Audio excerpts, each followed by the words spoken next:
work for Heifer International. Heifer International is an international development organization working with communities to end hunger, poverty, and care for the earth. We are working in Uganda, and we support the communities to improve on their livelihoods, improve their farming systems, and improve their incomes. After joining the project, our life changed. Our children were not normally falling sick because they were healthy, they eat healthy food. Even me myself, I got a change. I was not falling sick all the time. I'm called Auma Agnes, married to Okiror Sab. I'm aged 45 years. I thank this project for supporting me, giving me oxygen and vegetable things. So now I'm happy of what I'm doing. Before the project entered, I was not as I am now. So I thank VIVA-Ireland and VIVA-Wheelers and Heifer International for your support. So I'm very grateful. Thank you for what you have done to my family. We are glad that we partnered with VIVA-Irish-Aid and Irish-Wheelers to implement a project in eastern part of Uganda, that is Ngora district. This project really focuses on improving the communities to cope with the climate change effects in their farming activities. The benefits which we have got so far in the cooperative, we have registered the members, 136 members who have both paid membership and shares. So far, what we have benefited out of that cooperative society now, we have got a cassava mill, which in turn is going to support us in our produce, because before that cooperative society was formed, the project or the development partners had a survey on Ngora district on food security, and they found that cassava is one of the leading crop which is in Ngora. We are specifically looking at over 100,000 individuals to improve on their climate change coping mechanisms, improving on their incomes, household incomes. We want to improve the nutrition actions so that women and children who are very vulnerable to the nutritional or food insecurities in their farms or their homes, to improve on the availability of food and nutritious foods that they consume, and also work with communities organized in groups to influence policies that will support their actions, their farming actions, and also accessing markets. For the last 3 years since this project started, we are glad that we've registered the tremendous results, and these we are seeing families having improved access to good and nutritious food. The vegetables, families are growing vegetables and accessing vegetables. Families are having enough food. Before the project, we used to eat one meal. We are specifically looking at cassava and groundnuts. People have increased their groundnuts and cassava productivity in their units, and we are seeing that surpluses are sold, are bulked and sold, to increase on their incomes. Families have got a voice because they are organized in groups. They have got a voice to demand their political leaders on a particular policy issues. We are currently working with 5 community-based organizations, and these 5 group-based organizations have come together to form a cooperative that is going to look at the marketing and lobbying for better prices of their produce, processing and adding value of their crop produce. So we are seeing that there is increased lobbying, there is increased collective voice, and there is currently a policy that is under development at the district level, but championed by the farmers themselves that we've been working with. They are coming up with the ordinance that will improve the food security at household level and also enforce activities for every household to make sure that there is enough food for the household members, and then the surplus can be sold through the cooperative system.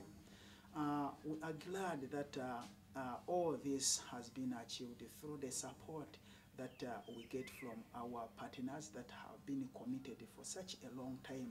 We are glad to VIVA funders, the VIVA organization that is in Ireland, and the way they get the funds from, we are told that they are wheelers, Irish wheelers that move around and riding the bicycles to fundraise for such people. We are glad to them that your funds that is coming down here has generated a lot of impact and the results, and the community, there is a very big change within the community. Farms and the farmers have appreciated, and they are seeing that your support has generated so much in their household, and they are very appreciative. So in that, we are also working with International Institute for Rural Reconstruction.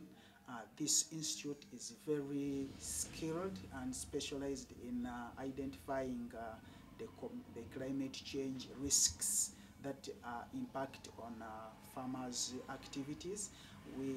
Through the partnership, we have developed a district-wide climate risk plans. Some of these plans are being integrated within the district development plans, and they are going to be implemented through their sub-counties and the parishes. So we are glad that this movement is happening within this district. It is one of its kind, and we are very anxious, we are very expectant of so much change that is going to be created, and that is already being created within this community. I'm also particularly glad that I've been part of this movement, this kind of change in this community for the last 3 years. We've worked with the farmers. We've seen 5 groups of farmers coming together, and their voices, people who were behind, now they can represent their ideas on a number of fora at the district level. They can lobby for increased support from the government resources. They know what they want, and they have come up with a 5-year development, a 5-year strategic plan to see that whatever they are desiring, they can achieve. We are glad that they are taking on their development agenda. They are owning it, and so much is to change way forward. So we are glad for that. One would ask how we've been able to reach out to so many individuals. The approach that we use is a simple one.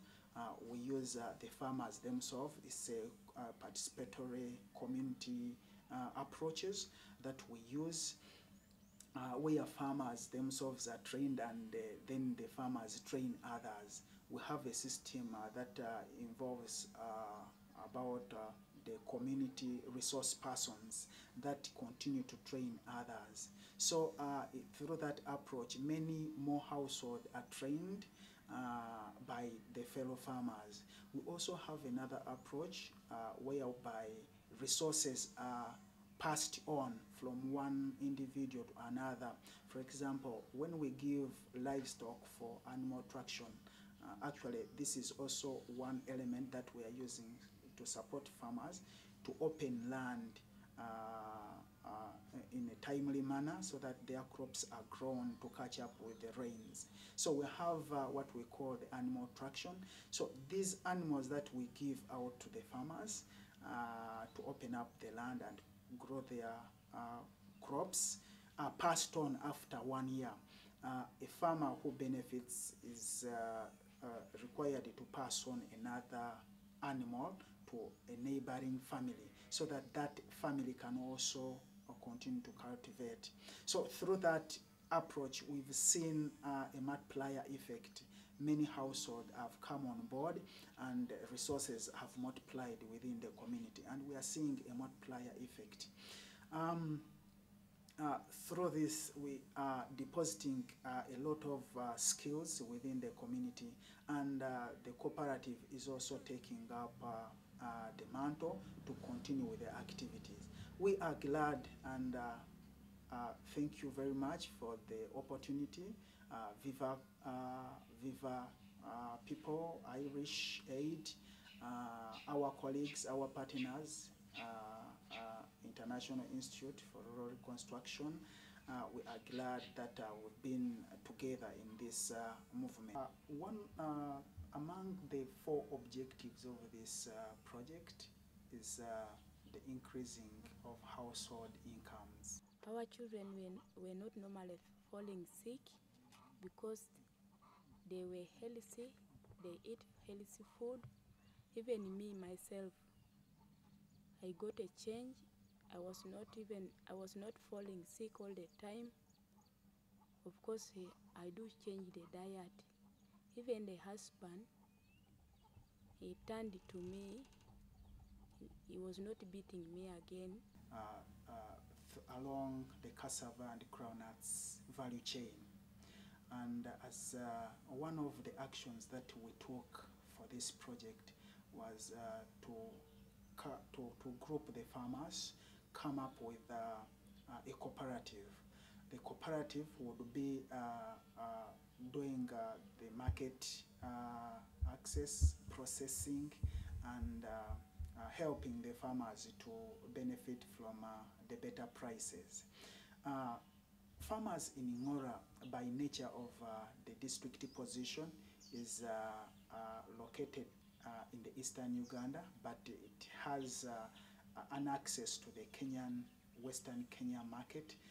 It has glad for the support once again that has been given to us, extended to us from VIVA, that has enabled us to have all these results registered in Ngora Community. Thank you very much. We train farmers to practice adaptive practices. One of the practices is to grow vegetables that are intensively managed around their household compounds. Where I'm passing the vegetables that are available, that have been planted by this household. We have different technologies, as you can see. We have the sack, what we call the sack mounts. We have the kitchen gardens where vegetables are growing, and these vegetables are monitored by such a family, and they get access to the vegetables for their daily meals. So we are glad that this household have adopted, a number of households have adopted such technologies, and we are seeing improved nutrition in their homes, the varieties that they have during their meals. We are seeing increased varieties that have improved their nutrition status. This project, we promote the solar dryer as one of the activities that look at increasing the shelf life of the produce that are got from the backyard or kitchen gardens. When there is bumper harvest, such produce are harvested and kept in such technologies that improve the drying rate and they improve the shelf life of their produce. And then the household can be able to access such produce or such foods for a quite longer period of time, and therefore improving the food security and their nutrition at the household level. This is a solar dryer. Such agricultural climate smart agricultural practices, they grow different crops to address the issues of the hot climate that this period experience. This area experiences quite longer dry seasons, and therefore farmers have been trained to adapt and practice such agricultural practices where they grow crops that conserve water and be able to supply the required foods that are eaten during the year. They are also being trained to grow crops like mangoes. You have mangoes here, but for such mangoes to grow very well, they practice what we call the drip irrigation. During the dry weather, this bottle is filled with water, which drips on a constant basis and supply the required amount of water for this tree to survive during the dry conditions. We are glad that this tree has survived and it is fruiting. It has such fruits, you can see, and such tree can produce over 1,000 fruits in a season. And such a farmer can harvest these fruits